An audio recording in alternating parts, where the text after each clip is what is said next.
அவர் எப்படி ஒரு கட்சியில் பொறுப்பில் இருக்கிறார், அதே மாதிரி நான் இந்த கட்சியினுடைய கொறடாவா இருக்கேன். எனக்கு மட்டும் தான் காரணமான்னு கேட்கிறாரு சார். எந்த மாவட்ட செயலாளர்கள் பரிந்துரை பண்ணார்களோ அவங்க தான் அதுக்கு ரிஸ்க் அவங்க எடுக்கணும். மட்டும் தான் பொறுப்பேத்துக்கணுமா அப்படின்ற மாதிரி சிவி சண்முகம் கேள்வி எழுப்புறாரு. அவங்க தான் கட்சி தான் கட்சி இருக்கு. தொகுதியில வெற்றி பெற்றதுக்கு எடப்பாடி அவர்கள் காரணம், தோத்து போன தொகுதிக்கு யார் காரணம்னு கேக்குறாரு. அதாவது அந்தந்த மாவட்டத்தில் இருக்கிற மாவட்ட செயலாளர்கள் யாரை பரிந்துரை பண்ணாங்களோ அவங்கள தான் வேட்பாளராக எடப்பாடியார் அறிவிச்சார். அப்போ மாவட்ட செயலாளர் சொல்கிற வேட்பாளர் தகுதியான வேட்பாளர் இருந்தால் ஏன் அவங்க தோல்வி அடைய போகிறாங்க? உதாரணத்துக்கு திருவண்ணாமலை தெற்கு மாவட்டத்தில் 2 தொகுதிக்கு நான் மாவட்ட செயலாளர், ஒன்று கலசப்பாக்கம், இன்னொன்று செங்கம். கலசப்பாக்கத்தில் நான் ஜெயிக்கிறேன். நான் பரிந்துரை சென்ன செங்கம் வேட்பாளர் தகுதியான வேட்பாளர்ன்றதுனால எடப்பாடியார் அவரை வேட்பாளர் அறிவித்தார். அந்த வேட்பாளர் வெற்றி பெறார். அதுக்கு நாங்கள் எல்லாம் ஒற்றுமையாக வேலை செஞ்சு ஜெயிக்க வச்சோம். அந்தந்த மாவட்டத்தில் அவங்கவுங்க ஒற்றுமையாக வேலை செஞ்சுருந்தா நிச்சயமாக இந்த கட்சி ஆட்சிக்கு வந்திருக்கும். இதான் எதெல்லாம் நாளைக்கே ஒரு கூட்டத்தை நடத்துனீங்கன்னா, விளக்கு கூட்டம் நடத்துறீங்க, நாளைக்கே நீங்க கூட்டத்தை நடத்தினா அங்க வந்து பங்களிப்பு. ஒவ்வொரு மாவட்டத்திலையும் நல்லா புரிஞ்சுங்க, தலைமை கழகத்தில் அந்தந்த மாவட்டத்தில் இருக்கிற எல்லாரையும் கூப்பிடுறாங்க, எல்லாருக்கும் பொறுப்பு போட்டுக்கிறாங்க, எல்லா எம்எல்ஏவும் கூப்பிட்டாங்க, எல்லா எம்பியும் கூப்பிட்டாங்க, மாவட்ட செயலாளர்கள், ஒன்றிய செயலாளர்கள், நகர செயலாளர்கள், செயற்குழு பொதுக்குழு உறுப்பினர்கள் உட்பட கழகத்தினுடைய சார்பணி நிர்வாகிகள் உட்பட அனைவரையும் கூப்பிடுறாங்க. அப்போ அனைவரையும் கூப்பிடும்போது அந்த கூட்டத்தில் வந்து அவங்கவுங்க வெற்றி வாய்ப்பு இழந்ததற்கு என்ன காரணம்னு சொல்கிறாங்க. ஏன் இவங்க அந்த கூட்டத்துக்கு வரல? வந்து சொல்லணும் இல்லையா? பொதுச் செயலாளர்கிட்ட தானே தங்களுடைய வெற்றி வாய்ப்பை ஏன் இழந்துட்டு இந்த கட்சியில் இருக்கிறவங்க, உறுப்பினராக இருக்கிறவங்க, நிர்வாகிகளாக இருக்கிறவங்க பதில் சொல்ல முடியும். ஏன் அந்த கூட்டத்துக்கு இவங்கெல்லாம் வரல? என்ன பயம்? ஏன் வரல? அந்தந்த மாவட்டத்தில் இருக்கிற நிர்வாகிகள், ஒன்றிய செயலாளர்கள், நகர செயலாளர்கள் இவர்கள் மீது குற்றம் சொல்வார்கள் என்று பயந்து அந்த கூட்டத்திற்கு வரவில்லை.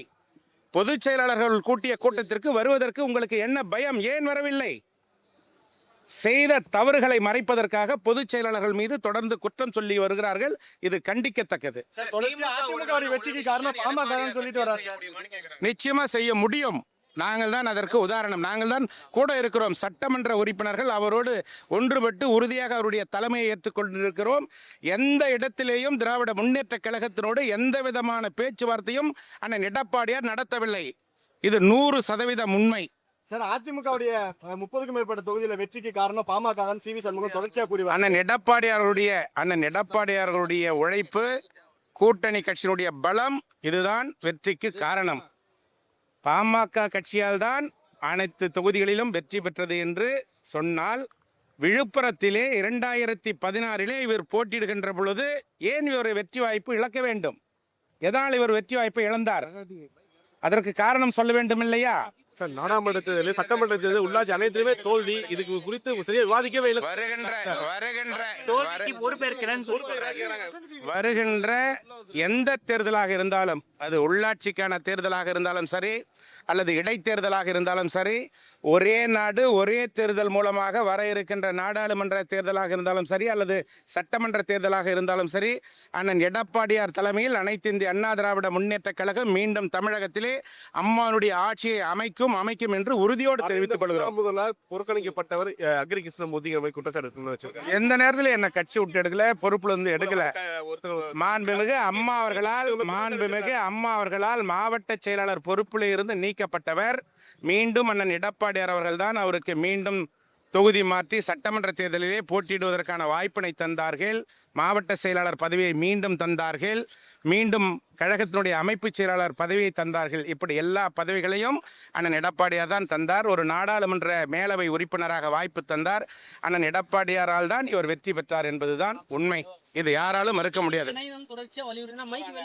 அது பொதுச் செயலாளர் முடிவெடுப்பார். இது கட்சியினுடைய தலைமையில் இருக்கின்ற அனைத்து இந்திய அண்ணா திராவிட முன்னேற்ற கழகத்துடைய பொதுச் செயலாளர் அண்ணன் எடப்பாடியார் அவர்கள் முடிவெடுக்கக்கூடிய ஒரு விஷயம்.